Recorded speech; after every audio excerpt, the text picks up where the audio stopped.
at Mawei Post Station, 50 miles west of the capital, on the 15th day of the 7th month, in the year 756, the most powerful man in China knelt in the dust and wept. His army had surrounded him. His ministers were dead, and the woman he had loved above all others, above his throne, above his empire, stood trembling before a white silk cord. Emperor Xuanzong of the Tang Dynasty had ruled China for 44 years. He had presided over the golden age of an empire so magnificent it shone like a sun across all of Asia. But on this gray morning, at a desolate roadside post station, all of that power meant nothing. He could not save her. Her name was Yang Yuhuan, Jade Ring. She was 37 years old. In the dust at Mawei, her golden hairpin lay where it had fallen, untouched, as though the world itself had stopped to mourn. The poet Bai Juyi would write of this moment 50 years later. Her flower-like face could not be saved. She died before his horse. Hairpins scattered on the ground. No one to pick them up. How had it come to this? How had the most celebrated love story in Chinese history become its greatest tragedy? To understand, we must go back to a palace of steam and lantern light, back to the music that shook the stars.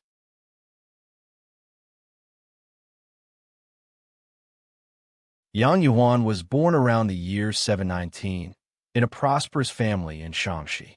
She was beautiful in a way that was unusual even for the Tang court, full-figured and luminous, with skin described in poetry as white as congealed snow.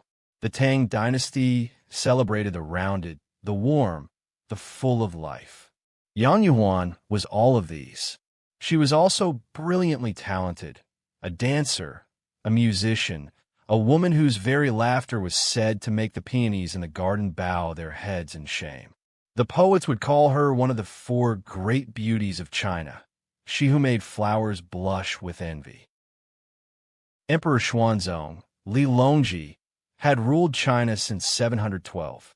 He was the architect of the Tang Golden Age, a man of culture, music, poetry, and immense political skill. He had founded the Pear Garden, China's first imperial music academy.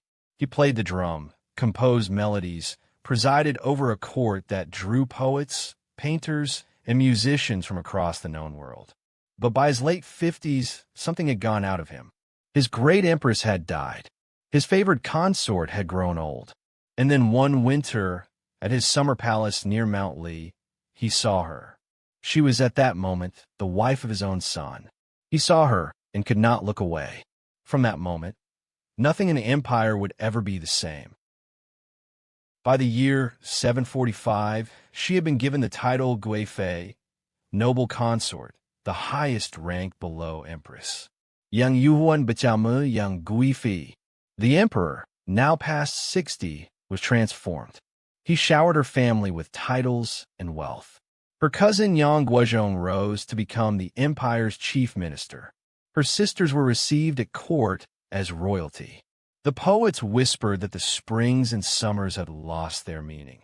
The emperor lived only for the winters, when the court moved to Huaqing Palace, and the world contracted to the size of one woman's smile.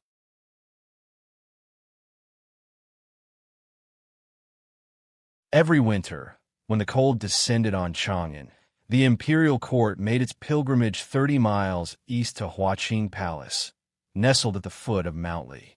Here, warm springs had flowed since ancient times, natural thermal waters rising from deep within the earth, never freezing even in the hardest winters. Emperor Xuanzong had rebuilt the palace on a magnificent scale, grand halls, painted pavilions, moon-gate bridges over ornamental lakes. At its heart was the Lotus Pool, Yang Guifei's private bathing spring, carved from white stone in the shape of an open flower. Bai Juyi would write of her bathing there. Spring cold, the sovereign bestowed the bathing in Huaqing hot springs, the warm water washing away her languid fatigue. Attendants helped her rise. She was soft, without strength. Steam rose from the water in white clouds, drifting up toward the dark slopes of Mount Li. The cold air outside made the warmth of the pools seem like a dream of paradise. At Huaqing Palace, the emperor and his beloved inhabited a world of music, dance, and poetry. Yang Guifei was a dancer of extraordinary grace. Her most celebrated performance was the rainbow feather garment dance, a celestial suite that she helped choreograph to music composed by the emperor himself. When she danced, she wore flowing robes of layered silk in colors of the rainbow, trimmed with feathers, her long sleeves rippling like wings. The court orchestra played pipa, eru, jade flutes, great drums, and she moved as though gravity had forgotten her. Men said watching her dance was like watching a goddess descend from heaven. She danced for him alone.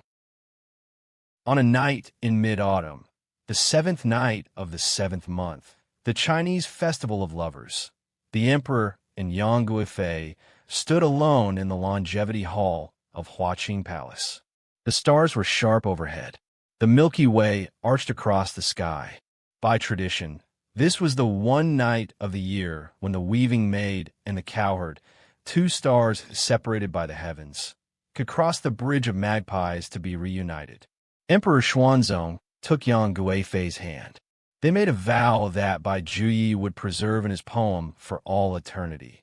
In heaven, we shall be as the birds that share a wing. On earth, we shall be as the trees that share a branch. They could not have known, on that beautiful autumn night, how terribly the world would test that vow. For 8 winters they came to Huaqing Palace. 8 years of music and poetry, of hot springs and lantern light, of a great emperor and the woman who made him forget he was an emperor. The Tang Dynasty at this moment was the most powerful, most cosmopolitan civilization on earth. Chang'an, the capital, was home to 2 million souls, merchants from Persia, monks from India, ambassadors from a dozen kingdoms.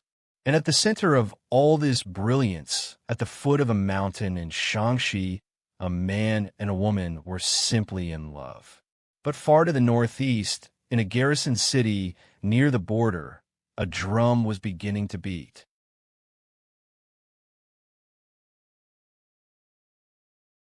His name was An Lushan. Half Sogdian, half Turkic, he had risen through the Tang frontier armies by a combination of military genius, cunning, and an extraordinary talent for making powerful people like him. He was coarse, rotund, and jovial. He performed comedic dances at court that made the old emperor laugh. Yang Guifei, in a gesture of affection that would haunt history, formally adopted him as her ritual son at court. By 755, An Lushan controlled 3 frontier military commands and an army of nearly 200,000 men. He had been waiting for his moment.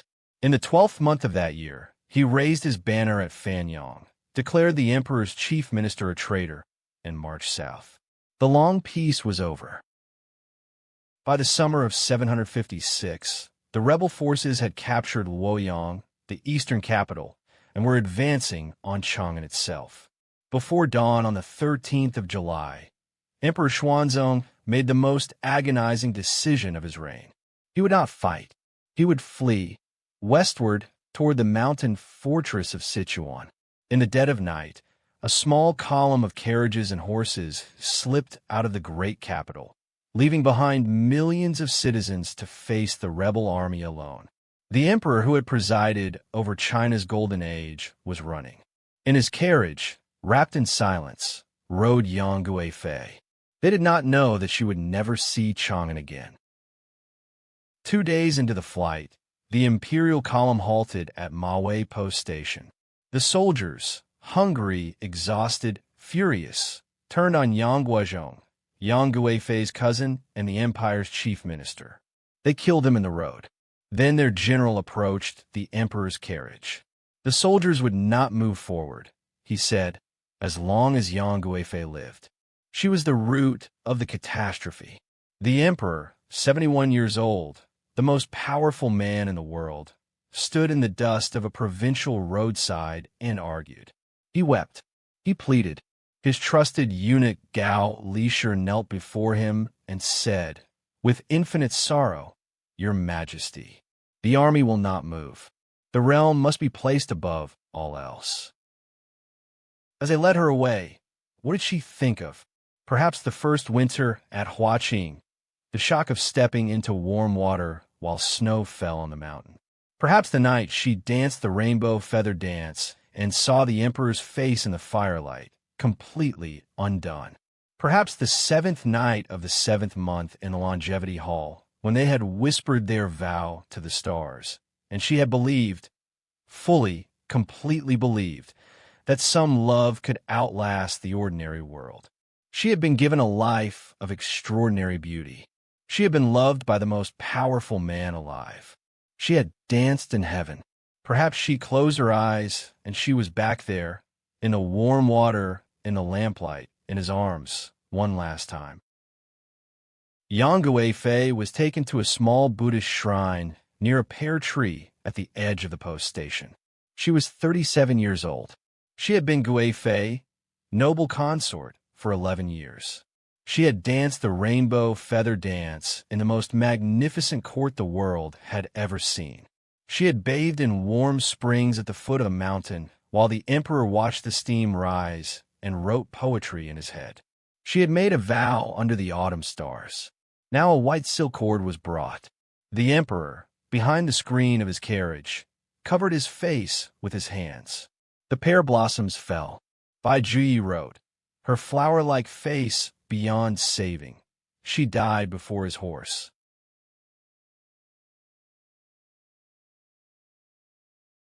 When the rebellion was finally crushed and Emperor Xuanzong returned to Chang'an, he was no longer the emperor.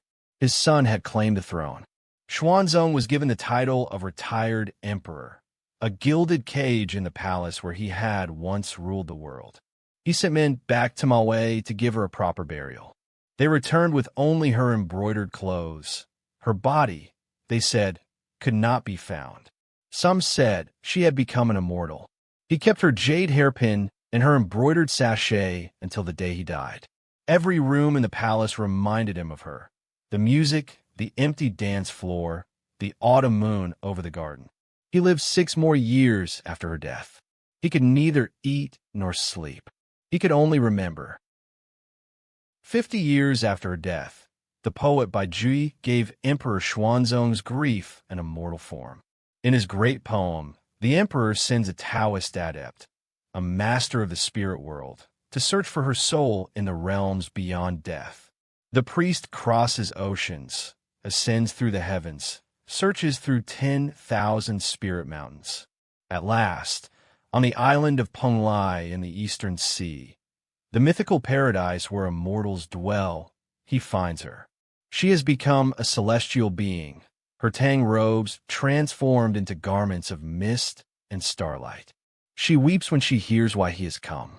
She sends back 2 tokens, 1/2 of a golden hairpin, 1/2 of a jade inlaid box.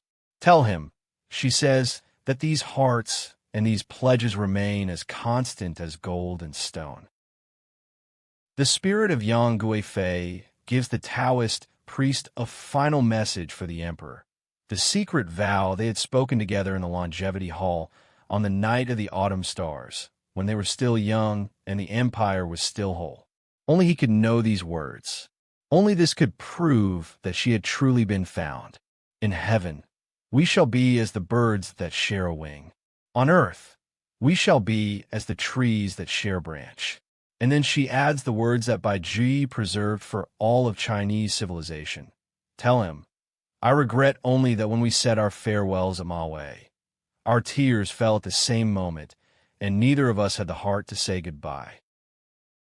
Bai Juyi ended his poem 1,200 years ago with 2 lines that Chinese schoolchildren still memorize today, that lovers still whisper to each other in the night.